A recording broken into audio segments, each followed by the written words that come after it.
Assalamualaikum warahmatullahi wabarakatuh.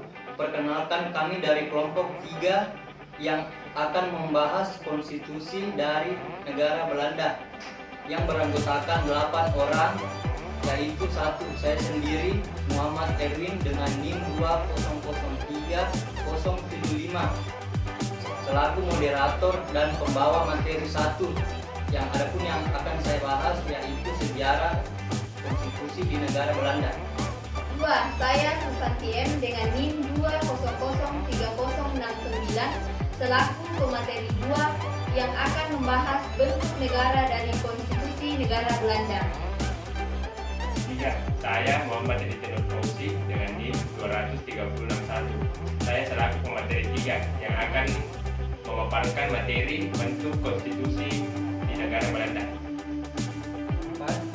Saya Muhammad Hasan Suryadi NIM 2003130 akan membahas lanjutan dari bentuk pemerintahan di negara Belanda. 5. Saya Kirana dengan NIM 21310 yang akan membahas materi tentang konstitusi pemerintahan di negara Belanda. Baik, itulah anggota kelompok 3 beserta poin-poin yang akan kami bahas. Lanjut, saya akan membahas materi sejarah konstitusi di negara Belanda. 1. Pengertian letak. Negara Belanda atau yang disebut juga Koninkrijk der Nederlanden memiliki arti secara harfiah adalah kerajaan tanah.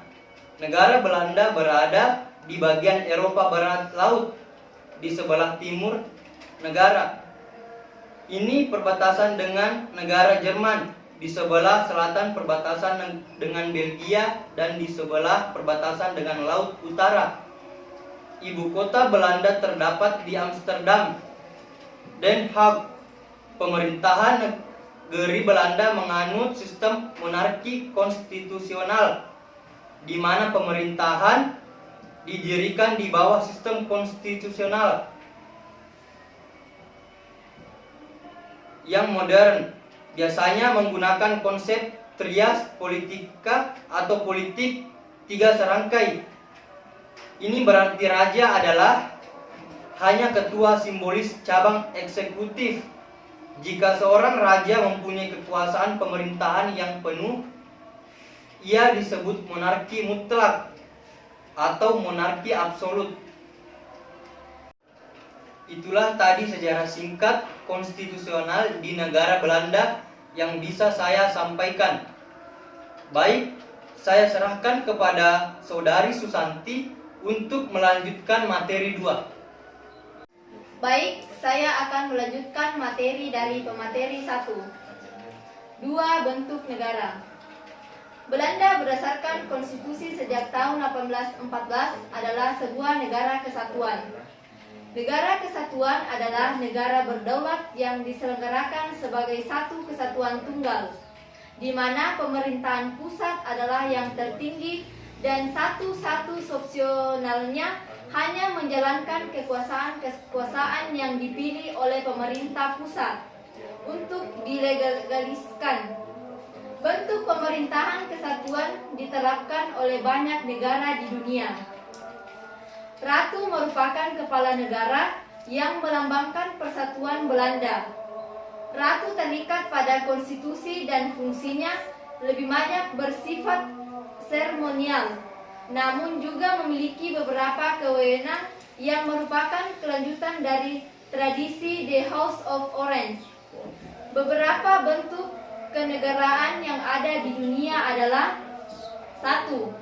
Negara kesatuan, yaitu negara tunggal yang tidak bersekutu dengan negara manapun, seperti bentuk negara yang dianut oleh negara Belanda juga dianut oleh negara Indonesia, yaitu negara kesatuan yang tunggal.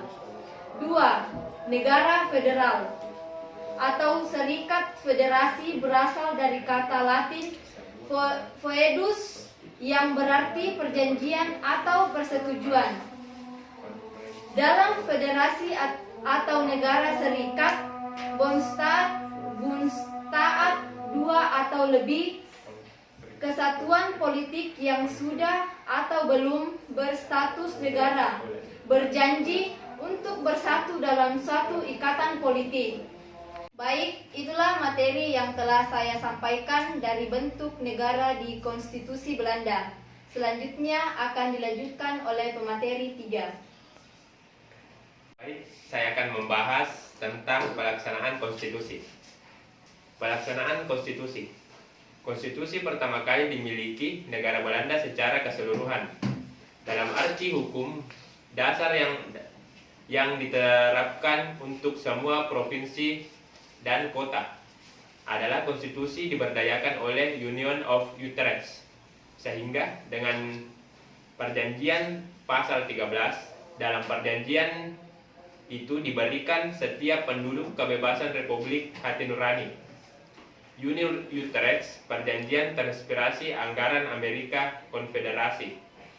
Setelah invasi Perancis tahun 1794, Republik Batavia, negara kesatuan, diproklamasikan pada tanggal 13 Januari 1795.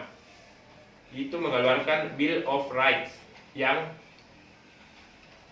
pada tanggal 1 Mei 1798, konstitusi baru yang pertama dalam arti formal modern, ditulis oleh seorang majelis konstitusi, mulai berlaku disetujui oleh Majelis Nasional de Napoleon, Kerajaan Belanda.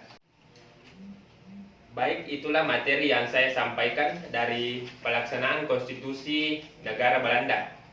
Selanjutnya akan dilanjutkan oleh pemateri 4. Baik, saya akan membahas tentang bentuk pemerintahan di negara Belanda. Bentuk pemerintahan Belanda adalah sebuah negara monarki konstitusional. Monarki konstitusional adalah sejenis monarki yang didirikan di bawah sistem konstitusional yang mengaku raja atau kaisar sebagai kepala negara. Ada beberapa macam bentuk pemerintahan. Monarki konstitusional. Monarki konstitusional adalah sejenis monarki yang didirikan di bawah sistem konstitusional yang mengaku raja atau kaisar sebagai kepala negara. B. Absolut, yaitu monarki mutlak atau monarki absolut, merupakan bentuk monarki yang berprinsip seorang raja mempunyai kuasa penuh untuk memerintah negaranya. Itulah materi yang saya sampaikan dari bentuk pemerintahan di negara Belanda. Selanjutnya akan dilanjutkan oleh pemateri terakhir. Baik, saya akan melanjutkan materi terakhir, yaitu tentang bentuk sistem pemerintahan di negara Belanda. Adapun sistem pemerintahan diartikan sebagai suatu tatanan utuh yang terdiri atas berbagai komponen pemerintahan yang bekerja saling bergantung dan mempengaruhi dalam mencapai tujuan dan fungsi pemerintahan. Komponen-komponen tersebut secara garis besar meliputi lembaga eksekutif, legislatif, dan yudikatif.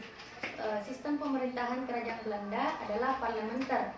Dalam ketatanegaraan Belanda, secara resmi, raja atau ratu merupakan pengikat antara tiga kekuasaan, yaitu kekuasaan legislatif, eksekutif, dan yudikatif. 1.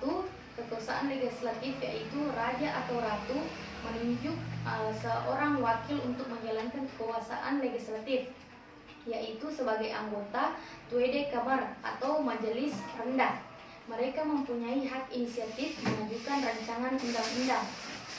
2. Kekuasaan eksekutif, yaitu menurut undang-undang Belanda, kekuasaan eksekutif ada di tangan raja dan ratu.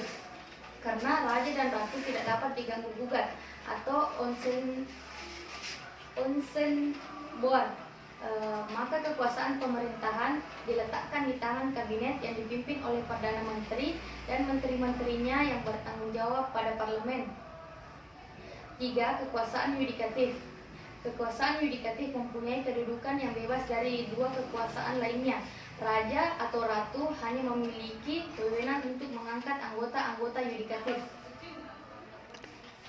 Assalamualaikum warahmatullahi wabarakatuh. Nama saya Kurniawan, NIM saya 2003065, yang dimana sebenarnya materi ini sudah tuntas, tapi saya ingin menambahkan sebagai bentuk kontribusi saya berada di dalam kelompok ini. Jadi kalau kita ini meninjau dari segi historis tentang negara Netherlands, yaitu konstitusinya, ini baru dikenal di abad pertengahan, yang dimana para penguasa itu menuntut hak untuk pada hukum itu sendiri.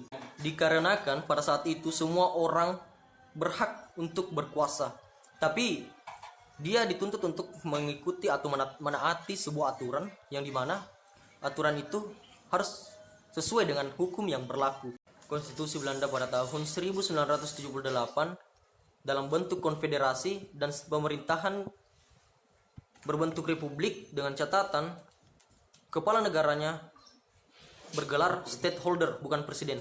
Jadi pada tahun 1814 yang dimana sistem pemerintahan Belanda pada saat itu adalah monarki, walaupun konstitusionalnya itu lebih menonjol, yang dimana itu mengikuti peraturan Traktat London yang bisa disebut sebagai Staats General.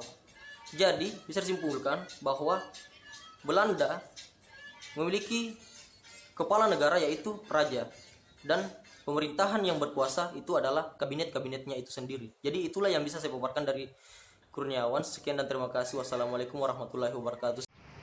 Kesimpulan, negara Belanda biasa juga disebut Koninkrijk der Nederlanden, memiliki arti kerajaan tanah. Belanda berdasarkan konstitusi sejak tahun 1814 adalah sebuah negara kesatuan. Belanda juga adalah sebuah negara monarki konstitusional. Sistem pemerintahan kerajaan Belanda adalah parlementer. Inilah hasil yang laporan materi kelompok 3 Konstitusi Negara Belanda.